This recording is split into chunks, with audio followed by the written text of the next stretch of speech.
Hello student, आज के इस वीडियो में बताने वाला हूं बोर्ड एग्जाम में हिंदी के पेपर में जो पद्यांश आता है उसे कैसे हल करेंगे।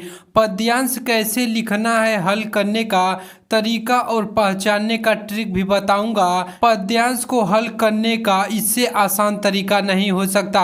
यदि आप बोर्ड एग्जाम 2025 देने वाले हैं तो वीडियो को पूरा अंत तक जरूर देखना, तभी समझ में आएगा। ऐसे आप पद्यांश के संदर्भ को लिखेंगे, रेखांकित अंश की व्याख्या करेंगे, तीसरा जो क्वेश्चन दिया रहता है उसके आंसर कैसे लिखेंगे। यहाँ आप देख सकते हैं कि 22 नंबर में क्वेश्चन में पूछता है कि निम्नलिखित पद्यांश पर आधारित दिए गए 3 प्रश्नों के उत्तर दीजिए। ये आपके 6 नंबर के क्वेश्चन है, तो 6 में 6 पूरे नंबर पक्के हो जाएंगे।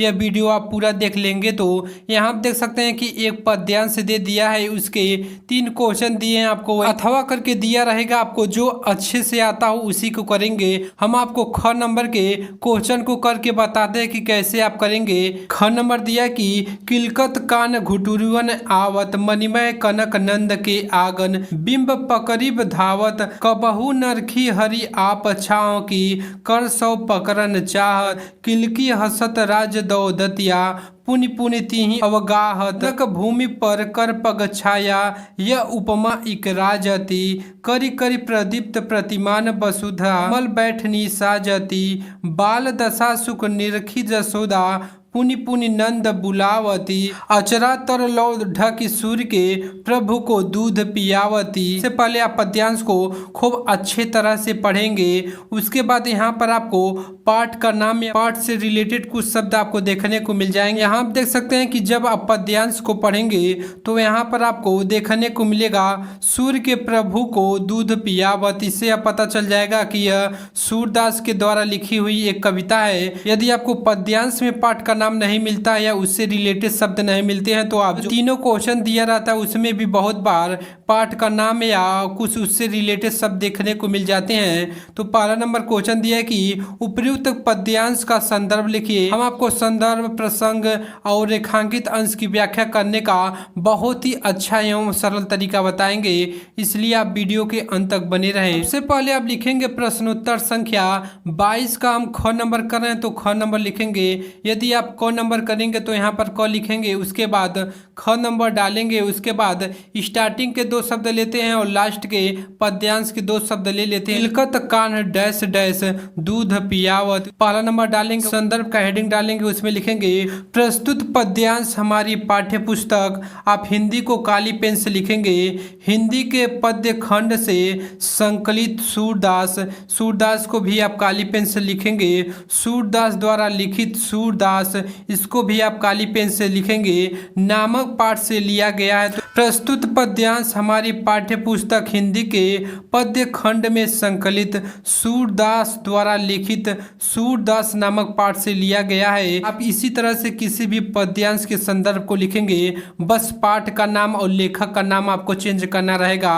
हम आपको बहुत ही अच्छे एवं सरल तरीके से रेखांकित अंश की व्याख्या करने का ट्रिक भी बताएं। यदि आपको नहीं आता है तो कैसे आप उसको करेंगे। उसके बाद सबसे इम्पोर्टेंट होता है कि प्रसंग। बहुत से स्टूडेंट बोर्ड एग्जाम में प्रसंग नहीं लिखते हैं। प्रसंग लिखने से यह होता है कि बोर्ड एग्जामिनर यह समझ जाता है कि यह टॉपर स्टूडेंट है, इसको सभी चीज़ें अच्छे से मालूम है, तो आपको पढ़ेगा नहीं, पूरे नंबर दे देगा। लिखेंगे प्रसंग का हेडिंग डालेंगे, उसमें आप लिखेंगे प्रसंग में क्या लिखते हैं। सबसे पहले जानते हैं जो पद्यांश दिया रहेगा उसमें किस चीज का वर्णन किया गया है, बस आपको पद्यांश में वही लिखना रहता है। लिखेंगे इस पद में भक्ति कवि सूरदास जी ने श्री कृष्ण की महिमा का वर्णन करते हुए उनके चरणों की वंदना की है। आप इसी तरह से लिखेंगे। इसके बाद दूसरा नंबर क्वेश्चन दिया कि रेखांकित अंश की व्याख्या कीजिए। कैसे करेंगे हम आपको बताते हैं। कनक भूमि से लेकर दूध पियावत तक यहाँ आप देख सकते हैं कि यह रेखांकित भाग है, इसी की आपको अच्छे से व्याख्या कर देना है। कैसे करेंगे आइए देखते हैं। यहाँ पर आप दूसरा नंबर डालेंगे, क्योंकि दूसरा नंबर के क्वेश्चन का आंसर लिख रहे हैं तो आप इसी तरह से लिखेंगे रेखांकित अंश की व्याख्या, हेडिंग डालेंगे। आप जो लिखेंगे, मान लीजिए संदर्भ लिखे हैं तो एक लाइन छोड़ देंगे, प्रसंग लिखे हैं तो एक लाइन छोड़ देंगे।